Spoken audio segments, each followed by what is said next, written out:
ACOFAF. But that's where we're going to pick up next time. Oh, come on. Yeah. Let's go. We got to do some cool Rogue. I was gonna fuck you up. Good job, Rogue. So we'll see you next time for the second half of our finale. Wow. Bye. It is a despicable role, but you know. You know what? Why don't I got all these things. Yeah. Why don't I burn something? Burn one. Jeremy Renner will be stuck here forever and can act out the Green Hunter as much as you want. Yeah, but that's... All right, Apollo. Yeah. Sure. We're all on board. So we're doing this? Yes. Okay, little brother. Lord Irvis, you don't mind, do you? Don't, please. Kill them all.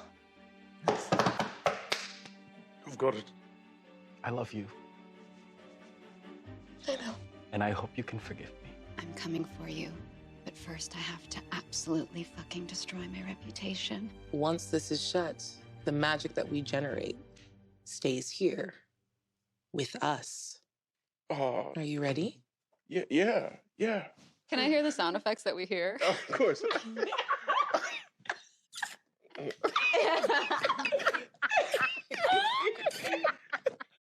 And he begins to pull out a sword. And that's where we're gonna end. Whoa, sweet. That was chapter 8 of A Court of Fae and Flowers. Please join us next time for chapter 9 of ACOFAF as shit gets real. Look, I've been shot. What? By who? You were going to place a bet against yourself in the wager? Yes. Yes. Yes. Gallbladder, you're being promoted to captain. The first captain of my family. Does he love me more than he loves being major? You're fainting. Cousin? You're fainting. I'm going in with an open mind. All I'm the going in blood with an is, open all mind. the blood is rushing to my penis. Come on, no. Gallbladder! Is it the worst if he eats it? What if it's in his stomach? He can... Oh, that's true. You can eat it. I can lay on hands again. Just hold me, just fucking hold me, just fucking hold me. This is lighting to kill you by. But you look really good in it, though. Oh my God, thank you.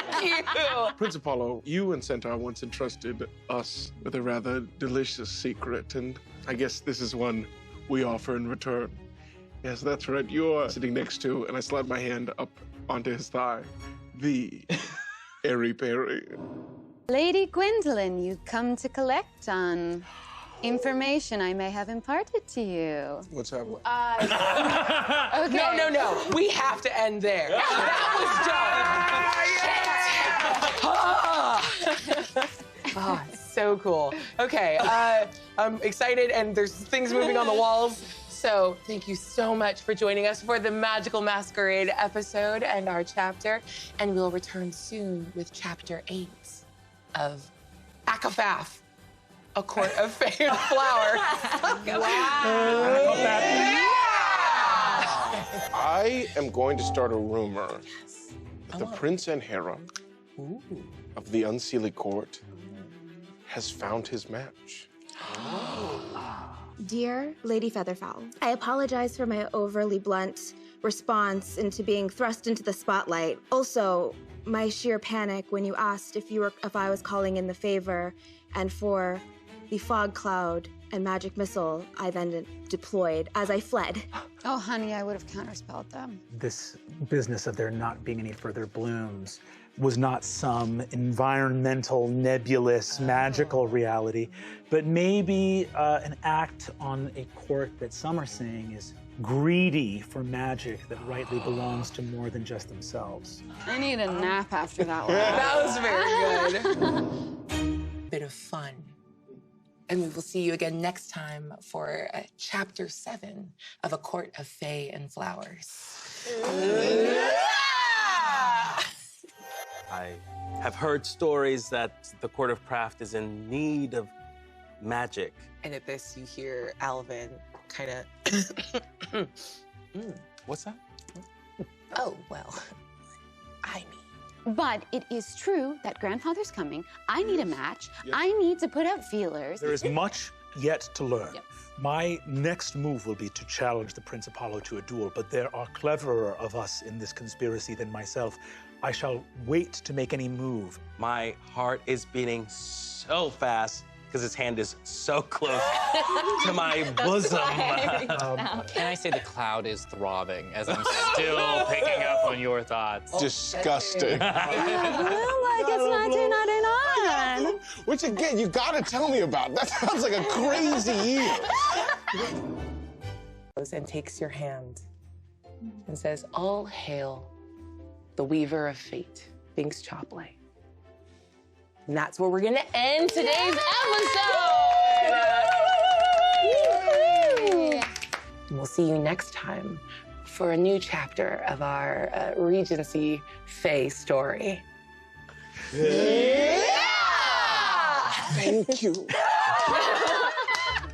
Binks is Gwyn, and Gwyn is Binks. No. You knew? Of course I knew. Yeah, I figured it out yesterday. Well, shit. I am not good at relationship talk, but I will hear the sounds you're making, and I will nod empathetically at those sounds so you feel heard and understood. Well, that comforted me very little. I have no idea what I'm doing, advisor. I think Lady Chip's in love with me. I'm gonna leave the two of you. I'll go see if I can. Why would you do I'm that? gonna leave the two of you. Why would I'm you gonna do see if that? I What can are you scrounge up doing some to out. me? It's Cousin, deep. if you ever It's wanna- deep underneath the nest, cousin- so I may not be back in a second. Goodbye. You're really cool. Do you know how cool you are? My eyes well up with tears. Gobble's throwing ass right now. Like, please don't. What do I have to do? What do I have to do to buy your silence? Money. You were the reason why Rebalba and Apollo were to wed? Oh, what's he gonna do? I don't know. Maybe I'll have sex with the princess. I say to her, my apologies that I've been away for as long as I have, but I understand. And she gives your hand just a little squeeze. of course, perhaps this night we might adjourn for a stroll under the stars. Nothing would make me happier. You are mine, and I am yours. And we end with just a little joyful tear getting lost across the iridescent scales on her cheeks. I give her a quick wink. But now there's a party to save. Everyone to the damn hedge maze! So thank you so much for joining us for episode 4. We'll see you next time for episode 5. This is our time, our gift to you. We are presenting as the prize at the center of the maze, the crystal heart. Find me in the maze. I have something to talk to you about. Something very, very important. I don't think I can talk to you about it here, but Well, of course. I will find you in the maze. What are you looking for in here? I'm not sure. I'm competing for the sake of being a part of the event. We could use this hedge maze experience to maybe start some rumors about Prince Apollo. Oh, I mean, everyone enters the hedge maze alone, so... My goblins are done. I'm like, at times it is hard to work with this court. Several of you are lined up and you pass through the same wall at roughly the same time. And as you move through this 2-foot thick hedge and come to the other side, you are alone. If you do not wish to speak it aloud, then I shall.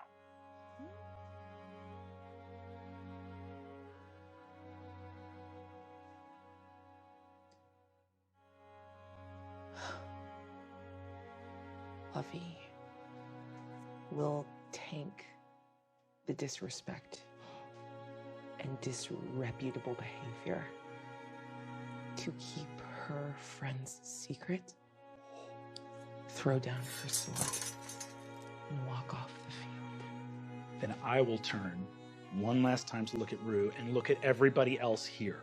I've chosen my words very carefully. So I will say, In respect to those herein gathered, if a secret shall not be shared willingly, then I shall not be the one to share it. I ask only this.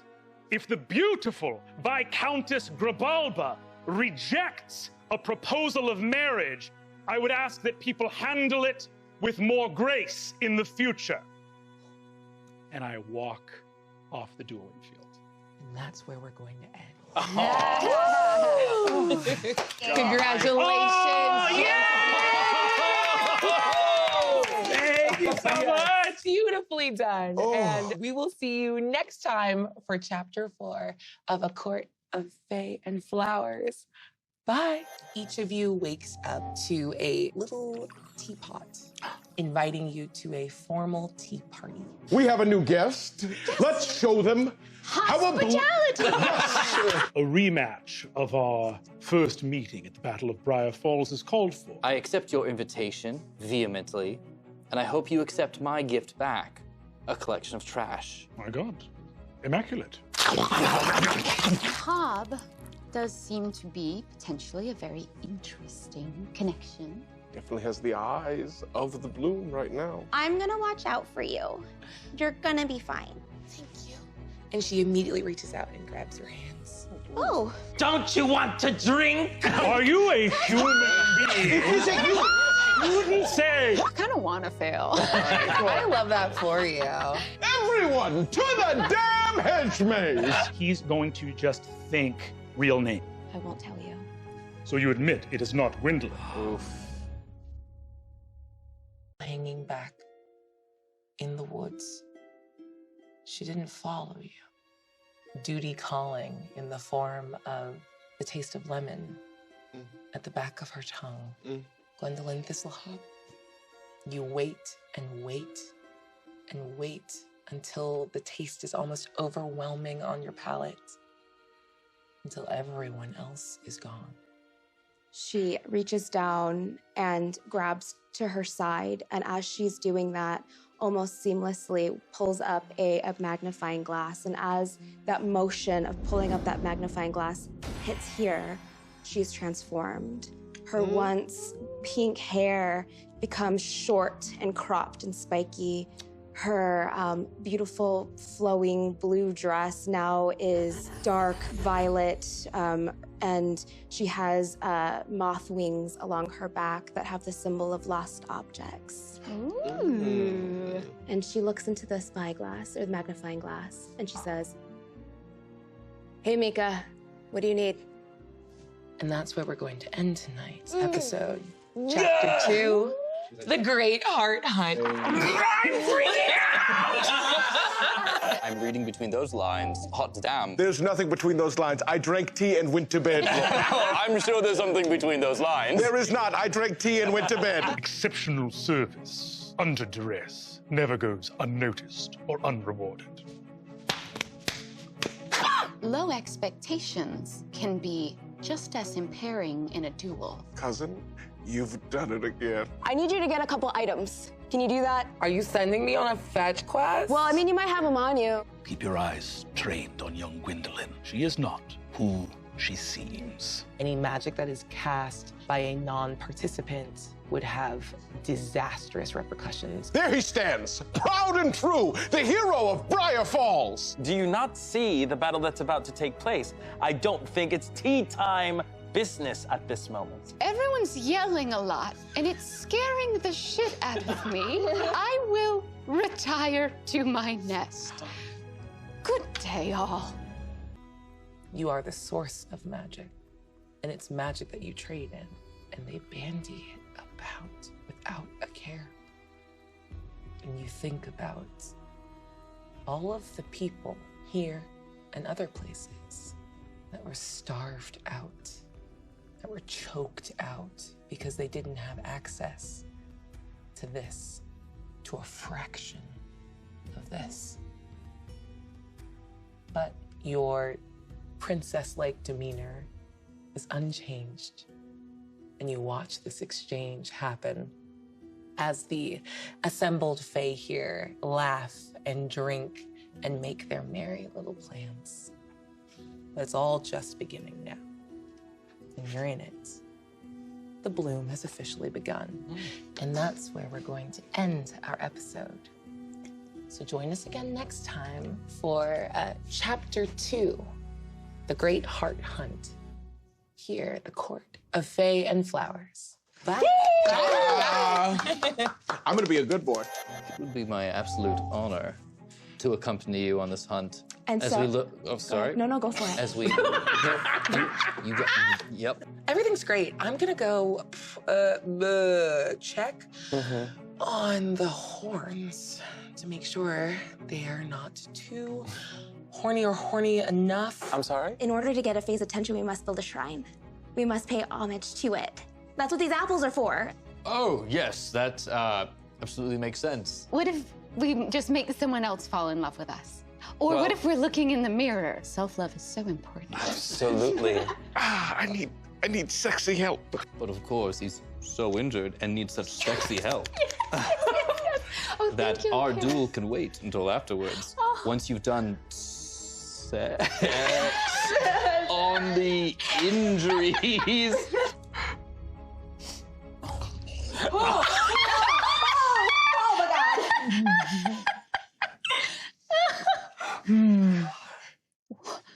Oh my God.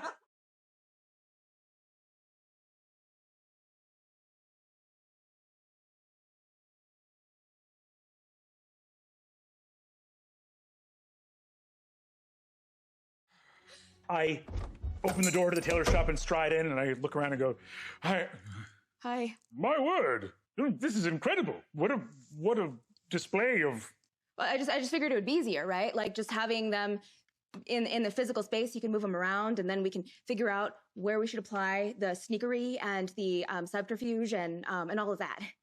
By Jove, I finally met another fairy who honestly works, who just like works. Yeah, I'm just, like, incredible. really- It's amazing. You're amazing at No, this. I was thinking that I about have you. so much respect for what you do. Oh my God. And the Prince Antera's suit, my goodness. Oh, I don't know what. Like we're just like cool and stuff. But What are you but saying? I don't know. You did make the suit, right? I did. Oh my God. I don't know what Wait, I what were was you trying reacting No, to? I wasn't reacting to anything. No, I know. I was just. Hey, listen, I should know about falling in love at the Bloom last night. So, yeah. What did you say? You said that. Well, I didn't say falling You in love. said- I you didn't did say say it. falling in love. What Who'd I you fall said in love with? Was an era. Rue. And Hera. Rue. And Hera. I'm very much in love. They're so beautiful.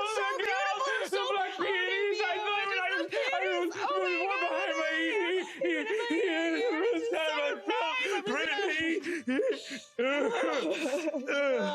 Oh my God. Oh my God.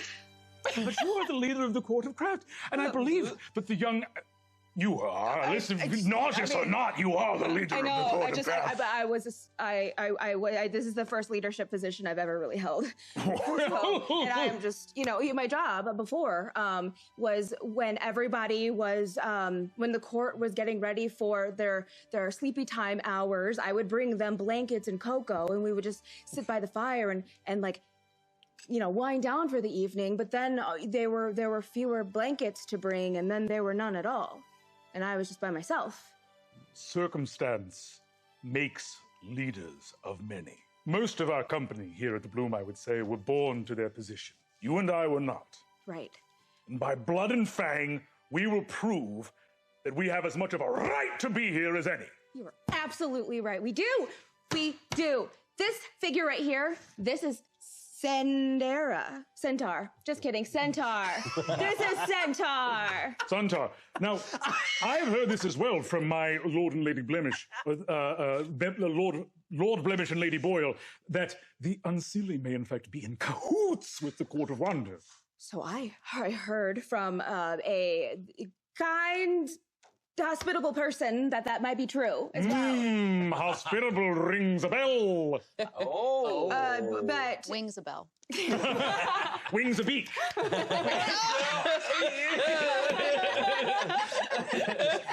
True gibberish. ACOFAF.